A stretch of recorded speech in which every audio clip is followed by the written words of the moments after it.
고등학교 때 여러분이 도덕 시간이나 이런 때에 논란이 좀 되는 게 뭐냐 하면, 인간이 태어날 때 선하게 태어나느냐 아니면 선을 갖고 태어나느냐 아니면 악하게 태어나느냐, 성선설과 선악설에 관한 논쟁입니다.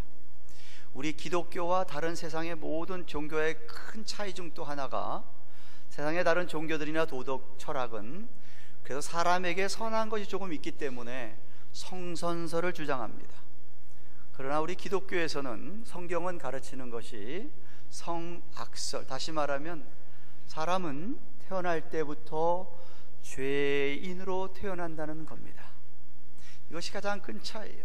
사람들은 자기 속에 좀 선한 것이 있는 것을 믿고 싶어하고, 그래서 뭐 약간은 그래도 우리가 좀 착하지 않느냐라는 식으로 이야기하기를 좋아합니다.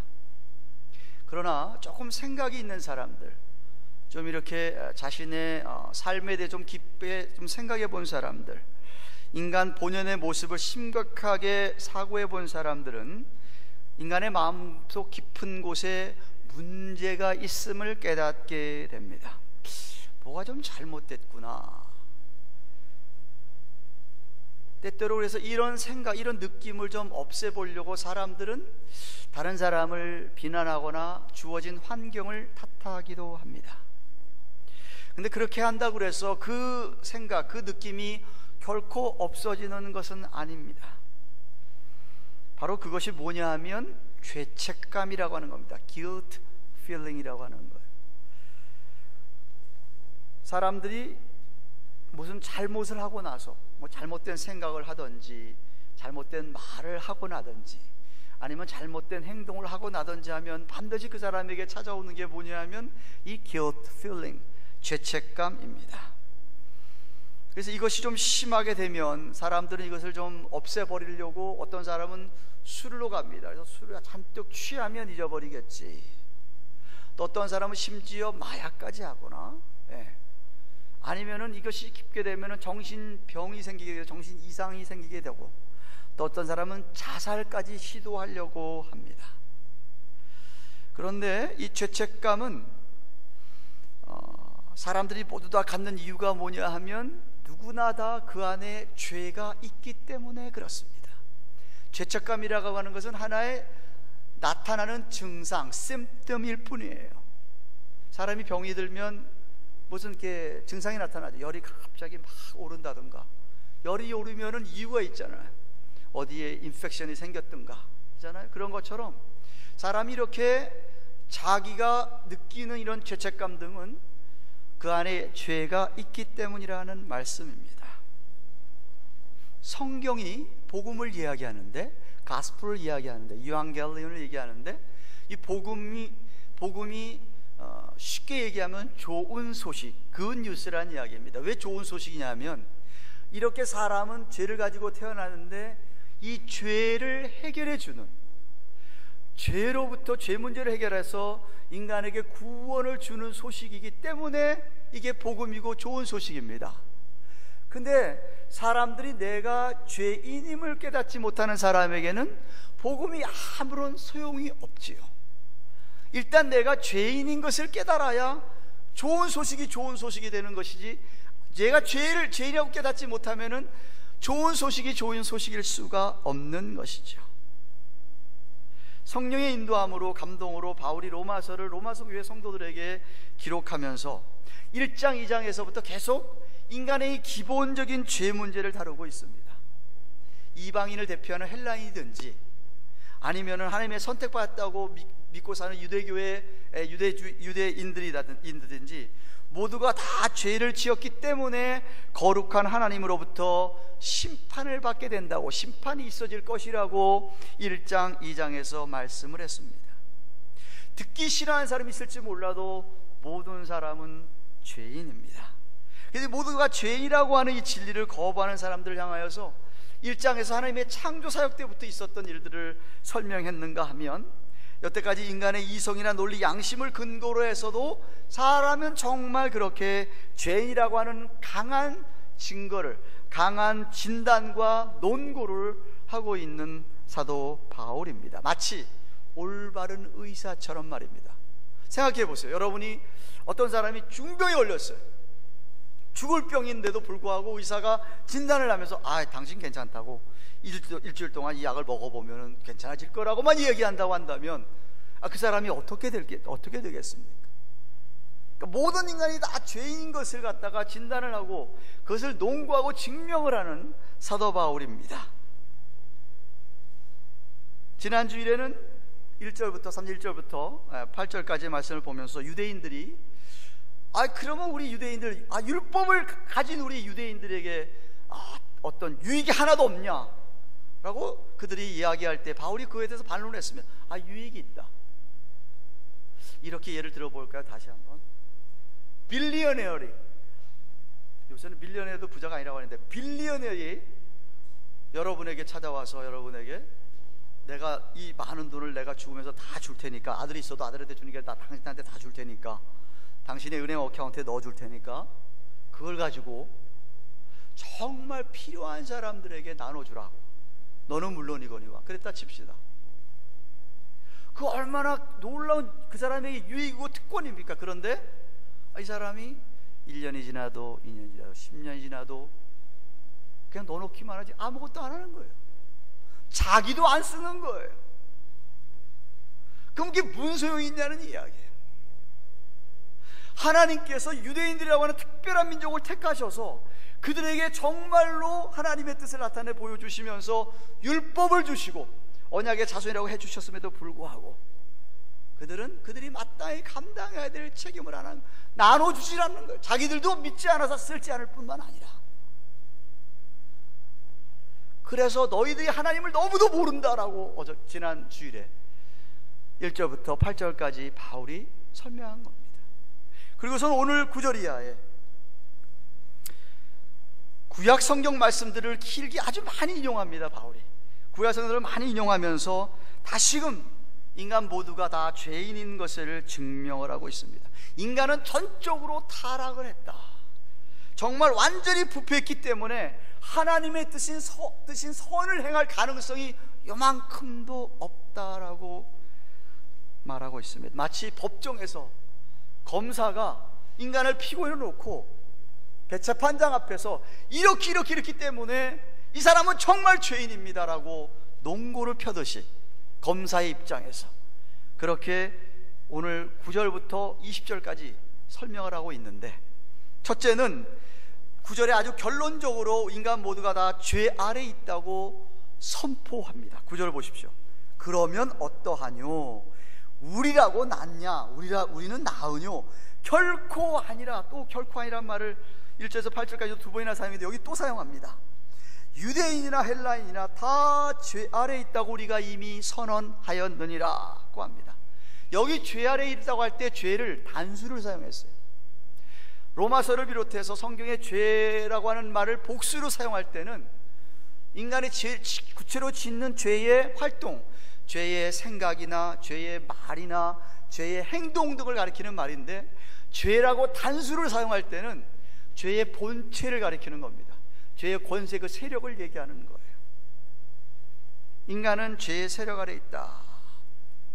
즉 지금 우리라고 해서 나았느냐의 말은 사도 바울과 도역자들이라고, 아니 로마에 지금 서신을 쓰고 있는데 로마에 있는 교인들이라고 예외가 있느냐? 아니라는 거예요. 다 죄 아래 있다. 그렇지 않다. 모두가 다 죄 아래 있다라고 선포합니다. 그 이야기는 인간은 한 사람도 예외 없이 죄성, sin nature, 죄성을 갖고 있다고 증거합니다. 어느 시대를 물어나고 어느 장소를 어느 나라를 물어나고, 아니 어느 민족이라 하더라도 하나님 앞에서 모든 인간은 그래서 죄인이라고 아예 논고를 규정을 하고 있습니다. 참으로 그렇습니다. 아담이 타락한 이유로, 아담과 하와가 타락한 이유로 인류 역사상 과거에도 현재에도 앞으로 미래에도 태어날 모든 인간은 다 죄인이라고 성경은 밝히고 있습니다. 그래서 루터는 이렇게 얘기합니다. 인간이 죄를 지어서 죄인이 아니라 죄인으로 태어났기 때문에 죄를 짓는다 라고 말했습니다. 성경적인 이야기지. 그래서 9절에 결론적으로 인간이 다 죄인이라는 것을 이야기한 후에 10절부터 17절까지 아주 길게 인간이 짓고 있는 모든 죄들을 낱낱이 고발하고 있는 바울입니다. 먼저는 시편 14편 1편의 3절 말씀을 인용하면서 인간의 성품상, 인격상, 속성상 짓는 죄를 10절에서 12절에 고발하고 있습니다. 곧 마음에 있는 불신앙의 죄입니다. 10절에 보시면 기록한 바 시편 말씀을 얘기하는 거예요. 의인은 없나니 하나도 없으며, 의인, 하나님 앞에서 옳은 사람, 하나님 앞에서 죄인 아닌 사람은 하나도 없다라고 선언합니다. 구약 성경 말씀을 인용하면서, 시편 말씀 인용하면서 말입니다. 정말 그렇습니다. 지구가 창조된 이후로, 인간이 창조 여태까지 예수님을 한 분을 제외하고는 죄인 아닌 사람은 한 사람도 없다. 물론 여러분 생각할 때 비교적 사람들끼리 서로 비교할 때 저 사람은 보다 그래도 좀 선해, 근데 저 사람은 좀 더 악해라고 사람의 눈으로 판단할 때는 좀 비교적으로 선하고 악하다고 이야기할 수 있지는 모르지만, 하나님 눈에는 사실 다 도토리 키재기라 이 말입니다. 다 죄인이라는 것이죠. 믿으세요? 이게 안 믿어지면은 이게 이제 복음이 소용이 없는 거예요. 성경이 소용이 없는 거예요. 그리고는 입으로 짓는 죄를 13절부터 14절까지 이야기하는데, 이 말씀도 시편 5편 9절이나 시편 7절이나 143편 3절, 그리고 에레미야서 5장 16절을 인용하면서 13절 14절에 이야기하는데, 인간은 입으로, 말로 죄도 짓고, 물론 뭐 마음에, 이 속에 인격에 문제가 있으니까 당연히 말에 죄 짓는 거는 뻔하지 않습니까? 그래서 13절 14절에 저희 목구멍은 열린 무덤이다. 목구멍이, 그러니까 이 말이 여기서부터 나온다고 생각을 해서 얘기한 거예요. 목구멍이 열린 무덤이요, 그 혀로는 속임을 베풀며 입술에는 독사의 독이 있고 그 입에는 저주와 악독이 가득하고 라고 얘기합니다. 무덤이라고 하는 건 멸망의 상징인데, 여러분 당시에 팔레스틴의 무덤은, 이스라엘 땅의 무덤은 오늘날 우리가 미국 땅에서 보는 무덤이나 한국의 무덤과 달리 그 무덤이 어떻게 되냐면 이 굴에다가 시신을 그냥 장사 지내서 넣어놓는 겁니다. 그리고 굴 앞 문을 돌로 막는 거죠. 그리고 예수님이 부활할 때도 그래서 아리마대 사람 요셉이 사놓은 그 동굴 무덤에 자기 가족들을 위한 무덤이었어요. 부자들이 있는 무덤이었어요. 여기다 그냥 했다고 얘기하지 않습니까? 그 동굴 안에 한 사람만 들어가는 게 아니에요. 그 온 가족이 다, 할아버지 할머니 뭐 자자손손 대대로. 그래서 헤브론 땅에 막벨라 굴에 아브라함과 그 아내와 다 거기 들어가 있잖아요, 가족들이. 그런 것처럼. 그런데 무덤이 열린 무덤이다 이거예요. 그러니까 그 무덤에 이게 돌 막아놓은 돌이 다 열려져 있으면은 그 안에 있는 시체가 썩는 냄새가 얼마나 나오겠습니까? 악취가. 사람의 마음이 썩었으니까 입으로 그 악취들을 풍겨내는데, 이 앞에서 나오는 말이 전부 다 악독, 저주하는 말, 남 비방하는 말, 남에게 상처 주는 말, 아주 그냥 그런 말만 나온다는 거예요.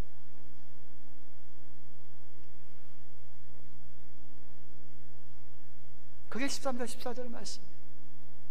더 나아가서는 행동으로 죄를 짓는다고 합니다.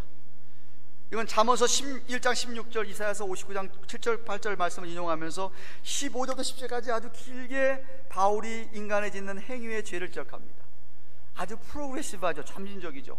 처음에는 사람의 마음의 인격의 문제를 얘기하고 입으로 짓는 죄를 얘기하더니 그 다음에는 행동이 어떤 죄를 짓느냐. 그 발은 피 흘리는데 빠른지라. 파멸과 고생이 그 길에 있어서 평강의 길을 알지 못하였고라고 합니다. 하나님을 두려워하지 않으니까 당연히 이런 과감한 행동을 하지 않습니까? 옛날에 독재자들, 못된 왕들, 이 로마서 성경이 쓰여질 때만 하더라도 그 네로 황제를 비롯해서 로마의 악한 독재 황제들 얼마나 잔인하게 사람들을 죽입니까? 크리스찬이라 그러면은 원형 경기한테 풀어놓고서는 그 사나운 짐승 며칠 동안 굶겨놓고서는 풀어놓으면은 얼마나 잘 찢어서 죽입니까? 그거 보면서 아주 즐거워하고 박수치고 했던 사람들이에요. 인간의 목숨을 너무 가볍게 생각하고, 그런 생각 안 해보셨어요? 인간이 잔인해지기 시작하면요, 짐승보다 더 잔인해지는 게 인간이잖아요. 그거 얘기하고 있는 거예요. 히틀러가 자기 나치주의자들과 함께 유대인들을 학살했던 장면들을 기억하십니까? 쉰들러스 리스트라는 영화를 보셨어요? 일본의 제국주의, 일본 사람들이 얼마나 아주 잔인하게, 공산주의자들은 어떻고요? 그런 행동들이 결국은 파멸과 고생의 길로 치닫게 된다고 얘기합니다. 이 그들의 결국, 그 사람들의 결국을 다 얘기해 주고 있는 거잖아요. 마음의 평안이 없는데도 그렇게 악한 길을 가더라는 거예요. 그런 행동을 보이더라는 거예요.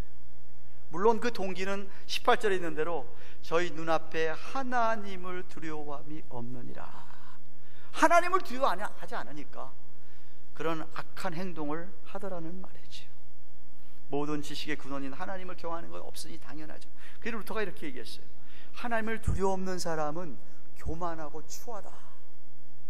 근데 하나님을 두려워하는 사람은 겸손하고 경건하다 라고 그랬어요. 그러므로 죄 사함을 얻고 하나님의 복을 받으려면 하나님을 바로 알고 하나님이 하나님을 인정하고 하나님을 두려워해야 돼요. 그렇지 못하기 때문에 인간들이 이렇게 추하고 악하게 사는 거예요.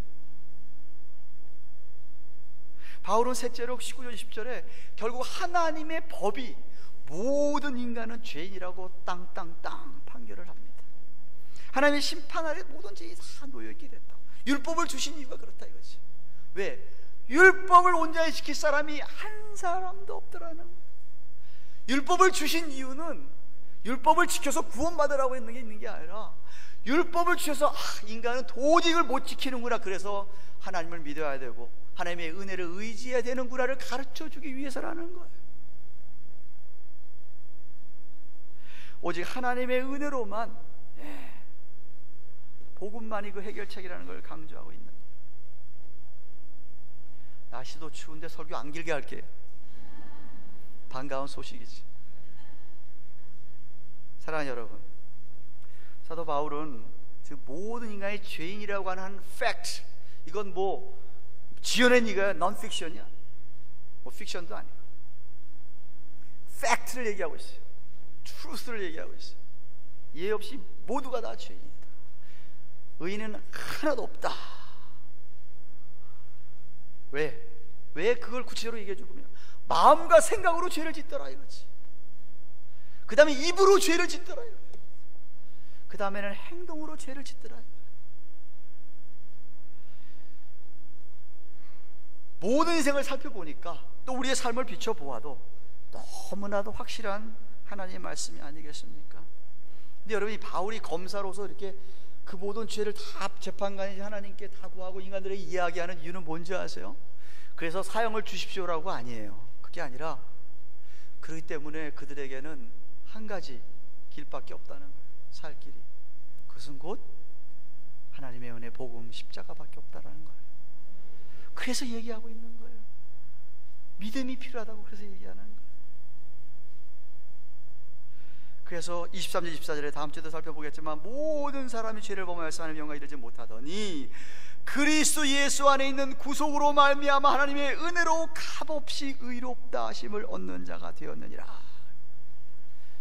그러니까 이 진리를 믿는 것 때문에, 믿음으로 말미암아 우리 죄 문제가 해결 안 받게 되는 거예요. 그래서 여러분, 죄에 감각이 둔한 사람, 웬만한 죄는 죄라고 아니라고 생각하는 사람에게는 그 죄를 사면해 줘도 그 즐거움을 잘 몰라요. 근데 조그마한 죄에 대해서 아주 민감한 사람들에게는 이 구원이 얼마나 큰 구원이라 알고 감사하고 감격이 넘치는 거라 이 말이에요.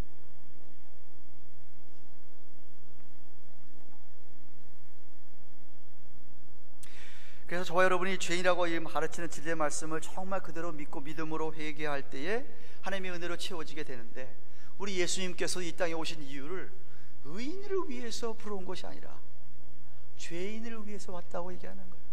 병원이 무슨 안 아픈 사람에게 병원이 무슨 필요가 있느냐? 아픈 사람에게 필요하지 않냐? 내 세상에 안 아픈 사람이 없다라고 하는 것이 성경 말씀인 거예요. 누구 나에게 다 필요하다는 거예요. 사랑하는 여러분, 혹시 여러분 가운데, 저는 그런 사람이 한 사람도 없기를 바라지만 아직도 내가 죄인이라고 생각하는 사람이 있습니까? 내가 죄가 없다고 생각하시는 분이 있습니까? 좀 곰곰이 좀 잘 생각해 보세요. 자기 자신을 좀 돌아보세요.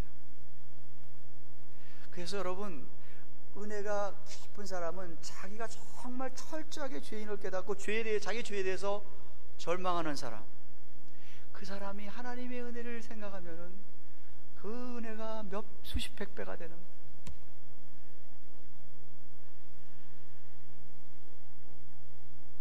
죄인임을 깨닫고 믿음으로 하나님의 사랑을 받고 주님의 구속의 은혜를 선물을 받으시기를 바랍니다. 에베소 2장 1절에 뭐라 그랬어요? 너희의 허물과 죄로 이미 죽었던 너희를 살리셨도다. 그렇기 때문에 이런 사람은 더 이상 죄로 인한 죄책감에 시달릴 이유가 없는 거예요. 죄책감으로부터 자유로워지는 거예요. 예수 믿는 사람이 자꾸 죄책감에 시달리면 안 되는 거예요. 그거는 뭔가 잘못됐어요. 우리 주님이 다 용서해 주셨다고 그랬는데, 이미 은혜를 받고 구원의 자리에 계신 여러분들, 여러분 그러면 어떻게 사시겠냐는 거예요. 자 보세요. 아까 예를 들었어요. 사람 당신 죽을 병이 걸렸습니다. 선고를 받았어. 의사가 제대로 진단을 해줬어요. 네. 환자를 봐주면서 환자에게 좋으라고 괜찮아요 얘기하지 않고, 당신 정말 간암입니다. 간암.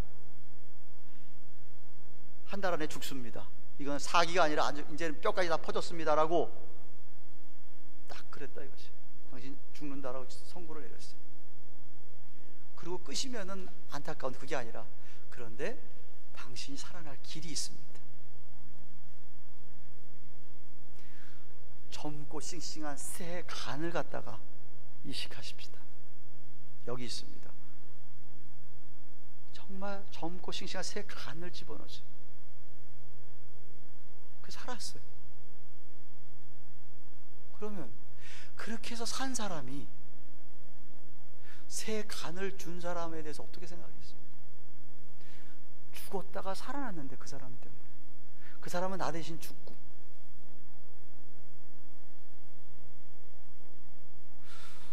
그 은혜를 생각한다고 한다면 남은 평생 나를 위해서 새 간을 그냥 준 사람을 위해 살지 않겠냐는 얘기를 하고 있는 거예요.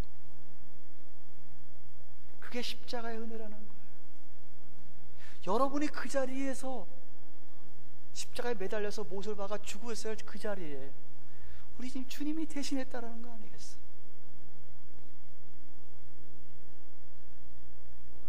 그것을 아는데, 그렇게 해서 살아났는데, 죽었다고 선고받았다가 그렇게 해서 살아났는데 계속 불평하고 사겠습니까? 왜 이렇게 반찬이 맨날 이 모양이야 이러고 사시겠어요? 죽었다가 살아났는데 반찬 투정하겠어요? 해요 그래도? 사람도 아니지. 죽었다 살아났는데 생명이 얼마나 귀한지 아는데 누가 어떤 소리 했다고 그거 뭐 그렇게 마음쓰게 했냐는 이야기 하는 거야. 감사할 것밖에 없잖아. 살려줬는데. 여러분이 참 이 죽음에 대해서 정말 내가 죽은 자리에 있는 사람의 자리에 안 가보셔서 그래요. 하스피스에 신방 좀 가보세요. 하스피스가 뭔지 아시죠? 언제 죽을까만 기다리는 사람들만 사는 곳이잖아요. 그런 사람들에게 당신이 하루아침에 건강해져가지고 10년을 더 산다. 그 10년 그 사람들이 어떻게 살 것 같습니까? 근데 우리는 건강하다고 감을 잘 못 잡는 거예요. 여러분, 하나님이 여러분 믿음을 보시고, 여러분 그것도 은혜로 주신 믿음이죠. 여러분을 살게 하셨어요. 그죠? 은혜를 주셔서 구원으로 인도하셨어요. 그 다음서부터 여러분이 어떻게 사는가는 여러분 책임이에요. 여러분 어떻게 사는 것 반드시 물어볼 날이 옵니다. 주님께서. 목사에게 제일 두려운 거 그거예요. 제가 1부에부터 얘기했지만요, 히브리 13장 7절에 무슨 말씀이 있느냐 하면, 목사들에게 주님 아버지 앞에 서서 어떤 얘기를 예수가 물으려고 하면, 한 목사야, 아무개 양을 너에게 붙여줘서 네 양으로 이렇게 해서 목양을 하게 했는데 네가 어떻게 잘 했느냐고 주님이 물으실 날이 저한테 와요. 그래서 저는 여러분 한 사람 한 사람이 굉장히 두렵고 떨리는 마음으로 목양을 하는 거예요. 그날이 반드시 오니까. 그것처럼 목사만 아니에요. 여러분 한 사람 한 사람 다 주님 물을 때가 있어요. 계산할 때가 있어요. 은혜를 줬는데, 살려줬는데 어떻게 살았느냐에 대해서 물을 때가 온다니까. 그러니까 그거는 여러분 책임이에요. 여러분 책임. 그러니까 제발 막 살지 마세요. 그냥 내게 주어졌으니까 사는, 그렇게 살지 마세요. 제발. 한 시간이 구한 거예요. 굉장히.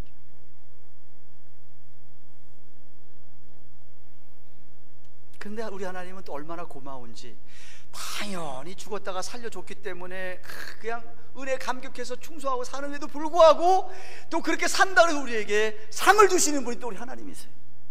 우린 당연한 거 했는데도 불구하고. 그래서 우리 하나님이 좋으신 하나님인 거예요. 네. 여러분 수고가 하나도 헛된 것이 없습니다.